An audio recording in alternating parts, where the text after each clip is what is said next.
Hello there! So today I'm going to make a video that's going to be entitled My Experience with, here I'm going to read the product name properly here, the Pre-73 DLX made by Golden Age Project, or GAP as many people say on the internet forums. So this is a outboard preamplifier that imitates Neve style preamplifiers, which in the music industry have traditionally been used, among other things, for vocals, lead vocals. And it so happens that of course is what I use this preamplifier for most. Now I will say that I do have the Daking Mic Pre One.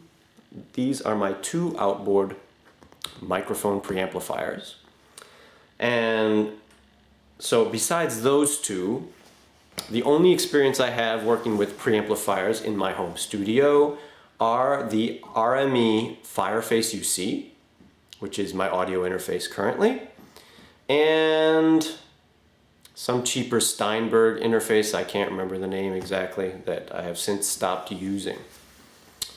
So in that way you know where I'm coming from and what I'm comparing this to. So let's start with what this preamplifier is, what it isn't, and what controls it has. So I'm showing you the controls there, and then I'm going to start looking at them myself with the preamplifier off camera, because I don't think it's going to be very practical to do both at the same time. So, what do we have here? We have a high-pass filter that has 5 different options: off, 50 Hertz, 80 Hertz, 160 Hertz, 300 Hertz. So it's pretty practical to have a high-pass filter, especially if you're using microphones that don't have a high-pass filter. I always engage the high-pass filter in that case unless I'm recording deep bass instruments like bass guitar or something that I'm going to use in the place of like a kick drum or something like that in my mix. This microphone preamplifier also has a DI possibility, which is pretty good. It's pretty good for bass guitar, although I do find it to be a little muddy in general. And we have a low Z button that we can engage that changes the input impedance, which is a nice option to have, so that you can, depending on your source, you can try this preamplifier with the low Z button engaged or not. Sometimes I use it, sometimes I don't. And then we have a line mic level control, which controls the amount of preamplification in the first stage. And this is in graded 5 dB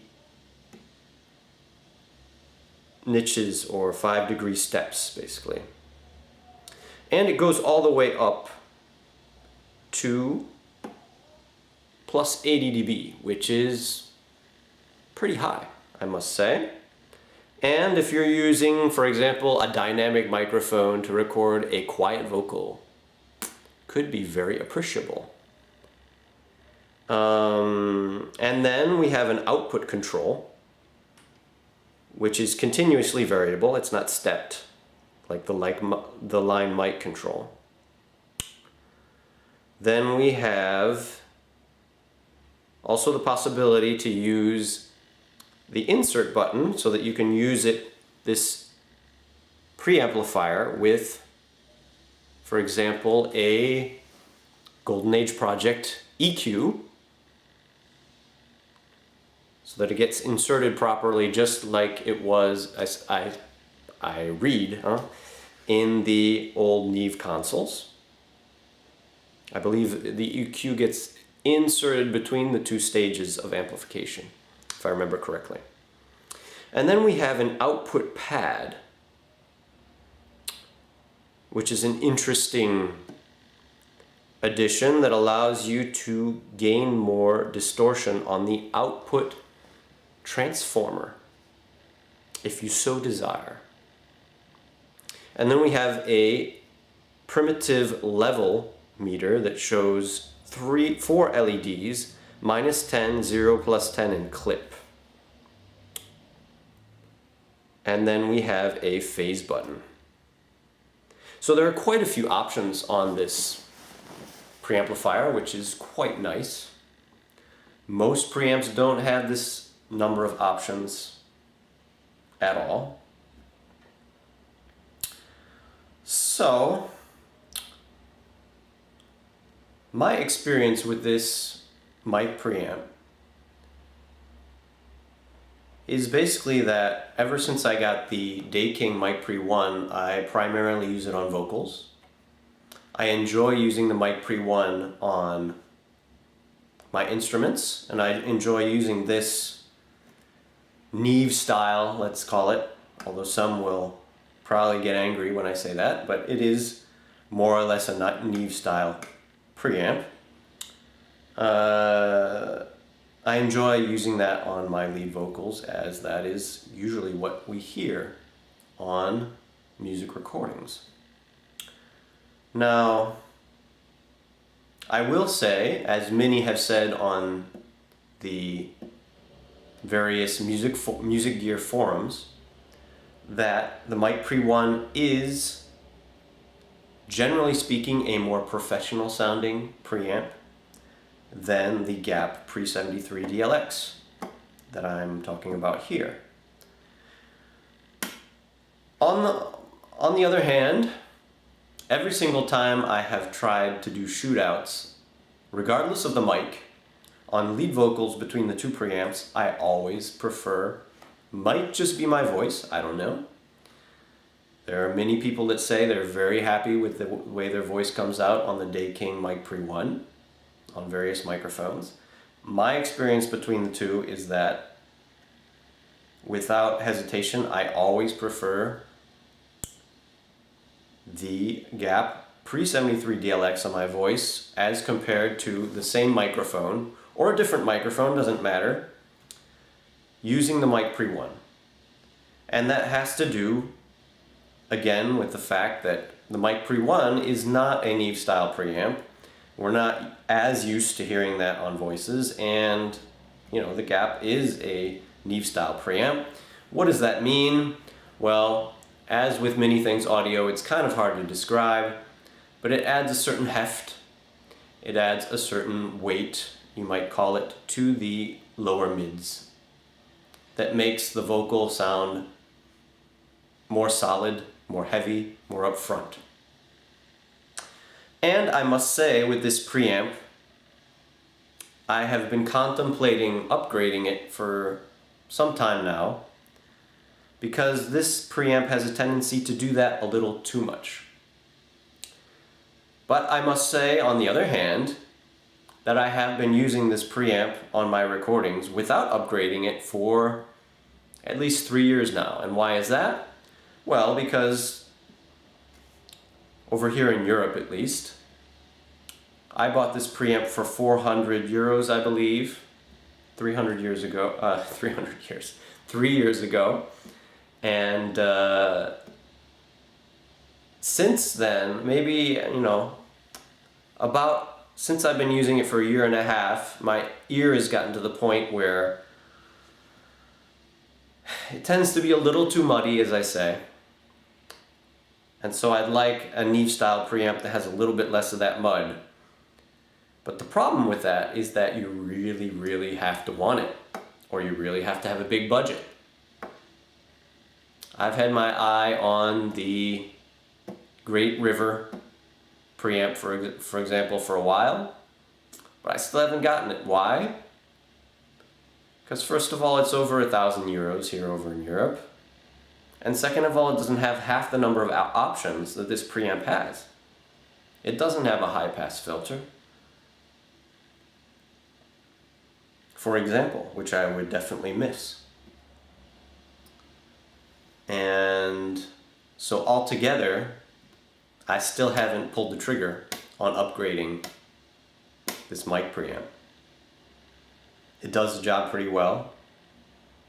It's kind of a, you know, a mid-range to lower mid-range preamp that at the same time has a really good value for its price. One day I imagine I'll certainly upgrade it, but you have to really be motivated. You have to be, you know, you have to want to pay, as far as I'm concerned, like €1,000 on a preamp. And then you'll see, even on those preamps, they usually don't have the same number of options as this one has. Which again, makes you hesitate even more. So, what else can we say? The low Z button, as I spoke about before, is nice to have. When you punch in the low Z button, it tends to bring out the upper mids a bit more. So, can bring out sibilance a little bit more.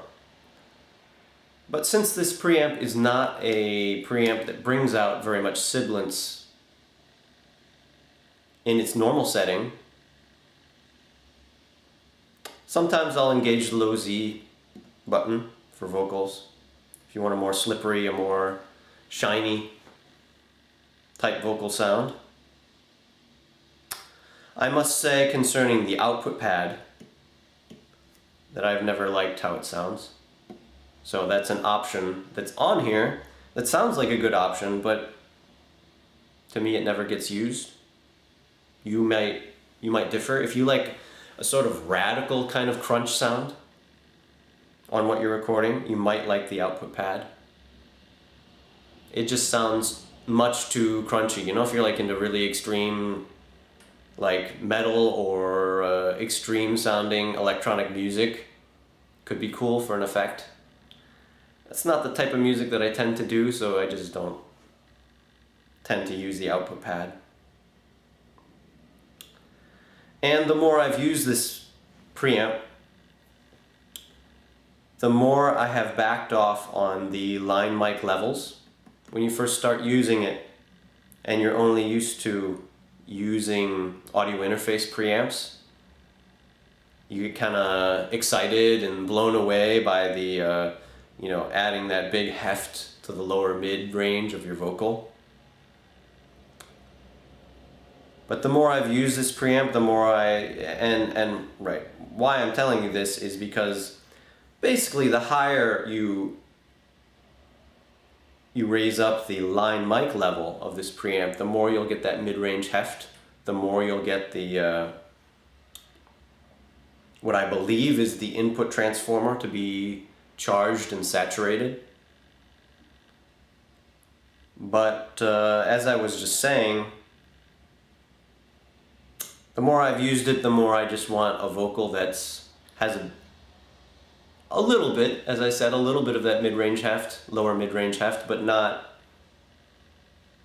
really too much. And so basically the way I use this mic preamp is to always keep the output at max, and then raise up the line mic level only as much as I have to in order to get the signal level that I want.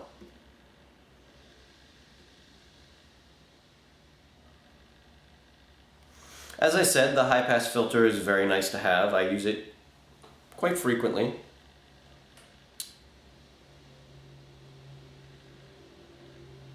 I believe, in case you're wondering and in case you're technical, that it is a 12 dB, 12 decibel per octave high-pass filter. I know that when I look for high-pass filters, I try to see what the slope of the high-pass filter is, so there you go. I did look that up at one point. You can check out my video on the importance of high-pass filters if you don't know what the slope of a high-pass filter is or what it means.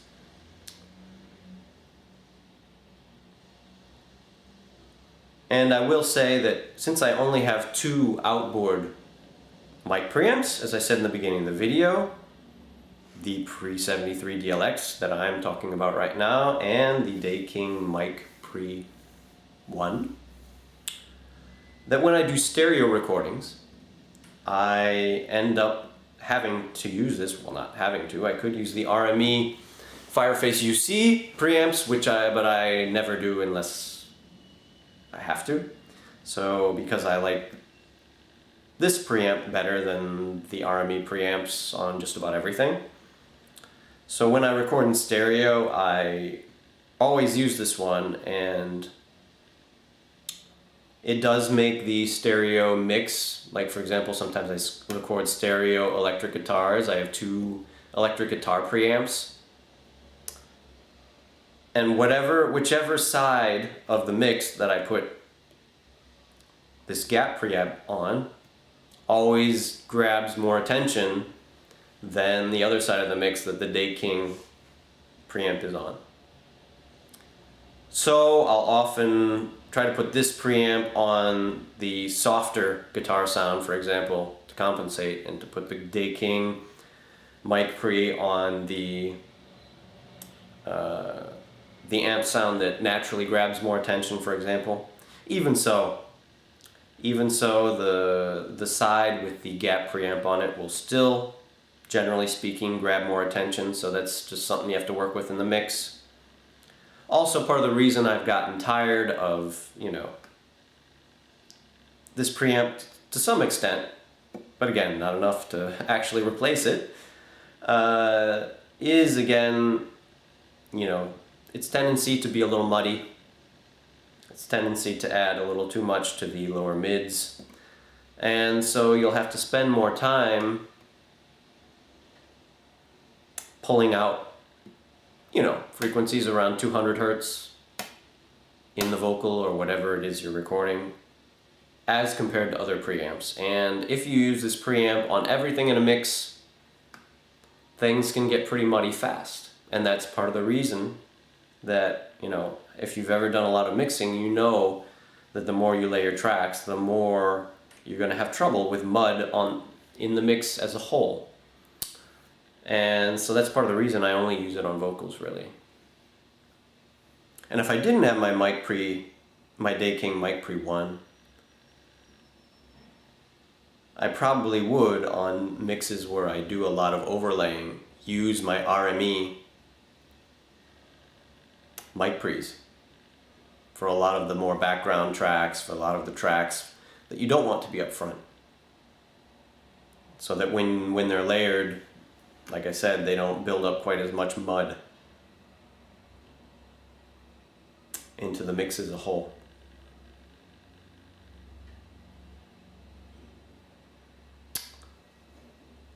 So, I think I've covered just about everything that I have to say concerning my experience with this preamp.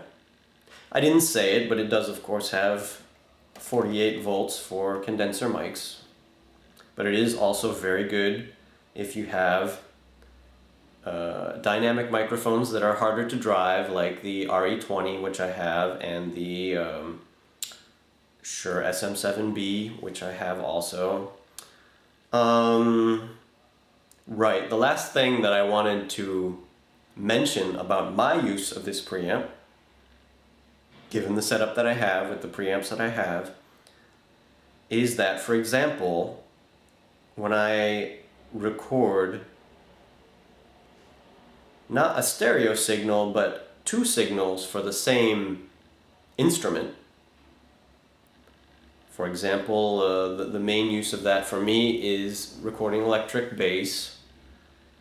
When I'll always put, if you ever think about getting these 2 preamps together, Mic Pre One and the GAP Pre-73 DLX, I'll always use the GAP on the treble portion of the signal and the Daking Mic Pre One on the bass portion of the signal.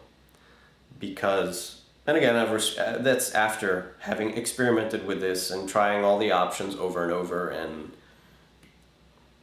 this is my conclusion, because once again, if you put the GAP on a bass signal, things can get muddy really quick.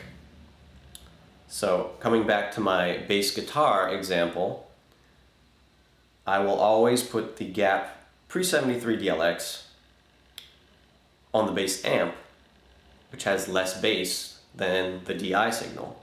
And I'll use the Daking Mic Pre One, which will give me sort of it'll give me all the bass I want, but it doesn't blow it up into this huge, muddy, blubbery signal, which is what the GAP can tend to do. Again, depending on your taste, you might like that. You know, if you're really looking for this huge, fat signal on your bass, then get the Pre-73 DLX and be happy. But I imagine, as I have after a few years of mixing like that and fighting with your bass, you'll probably get tired of that. So that's one example where I use both of my preamps to good effect. Here I'm very happy to have two different preamps, because the treble portion of the bass guitar, or which I pick up through the amplifier, I'm very happy to give this extra heft to.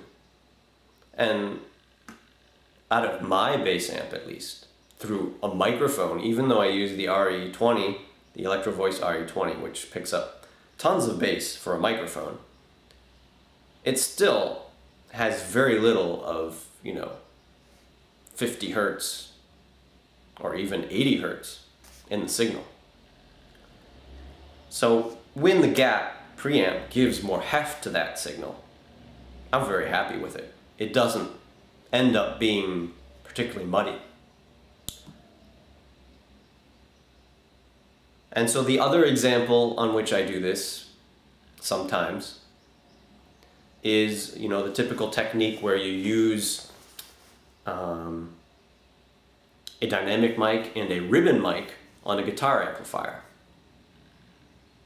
And generally speaking, the ribbon mic is used to capture more of the depth and the bass of the guitar amp, and the dynamic microphone is used to capture more of the upper mids. I don't always do this on every electric guitar I record. In fact, I don't do it that often, but I did get myself a ribbon microphone that I also want to share with you in order to try this out and see what I think of it. For most mixes, just a dynamic mic on the amp for an electric guitar is great. But if you really want that extra sense of depth, if you're really making a recording where you want the guitars to shine, you're making a solo guitar album and you're a guitarist and you really want that guitar to be huge and up front and the bass to be really in the background of your mix, for example, then you'll want to record your electric guitars, just as I said, with 2 mics per amplifier. And to get to my final point, once again, I'll use the GAP Pre-73 DLX on the dynamic microphone, which is again there to pick up the treble portion, or the upper mid portion mostly, of the guitar amplifier, and then I'll put the Daking Mic Pre One on the ribbon microphone, so that I'll get a full sounding bass, but that doesn't get, hugely muddy like the GAP can tend to do. Again, this all depends on how many things are in your mix and whatever. If you really, as I said, if you're doing a solo guitar, you're a guitar player, that's your thing, you're like a metal shredder or something, and you really want your guitars to sound huge and really, make people impressed with your guitar sounds the most in the mix, then that can be great. And sometimes the other thing I forgot to mention is that I said I use this preamp on lead vocals, but it's true, when I do a guitar solo, I usually use this preamp on the lead guitar, therefore, too, because it does tend to, as I said, give the whatever you're recording a little more lower mid heft and bring it a little bit more forward in the mix. Another thing that I've considered with this preamp that I'll mention now as well, which is a nice possibility that I haven't taken advantage of, is that you can upgrade this preamp with Carnhill transformers. Supposedly it's not such an easy job, but you can either order the Carnhill transformers and do it yourself, or Golden Age Project also offers the possibility of you sending them your preamp and they'll replace the stock Chinese transformers with Carnhill transformers for you. So that's a nice option to have that I've mulled over and still haven't done it. I think he wanted 250 euros, I believe, to do it. If I remember correctly, I did write the owner of the company and get a quote. So, to conclude, if you've made it this far, this preamp really has good value for the price. Another thing I'll mention in this conclusion is that I first ordered this preamp and then I sent it back because I wasn't sure at the time that I wanted to spend that much money on a preamp. It was my first outboard preamp at the time, about 3 years ago. 4 years ago now, maybe. And then I waited a few months and then I ordered it again. So, if you only have, at this point, audio interface preamps, this is going to be a big upgrade for you. This is going to be, at least in my opinion, you know, if you want a more, it's oriented more towards a vintage sound, and it even says that on the front of the preamp, vintage preamplifier. So if you want a, you know, somewhat more vintage sound, which even, you know, even in modern pop, a lot of the, not all of them, but a lot of the lead vocals still have a quote-unquote vintage type sound to them, then this preamp is going to be a big upgrade for you. Like I said, I initially sent this back, I hesitated, and then I had to buy it again. And it's been 3 or 4 years, like I said, and I'm still using it. So for 400 euros or whatever, something around there, I don't know what the exact price is right now in wherever you are, this is a good value for your money. If you're looking to up your game from stock audio interface preamplifiers in particular. It was for me, and I'm still using it. Later on down the road, as I have, you'll probably decide that you want a little less mud and a little bit more finesse. But, like I said earlier, you're going to have to pay at least $1,000, 1,000 euros to really get something significantly better, in my opinion, after having listened to tons of samples on the internet, and so therefore I'm still using it. I'm still not at the point where I'm ready to spend that kind of money on a premium preamp. I imagine I'll probably do it one day. So there you have it. If you appreciated this video, please hit the like button. Leave me a comment below and tell me what you thought of it. I went into great detail about my experience. I'm going to try to put chapters into this video. I know it was a bit long, so that you can navigate around and see the bits that you want to see and skip the other parts that you don't want to see. And if you want to see more videos like this in the future, please subscribe. Have a good one. Bye-bye.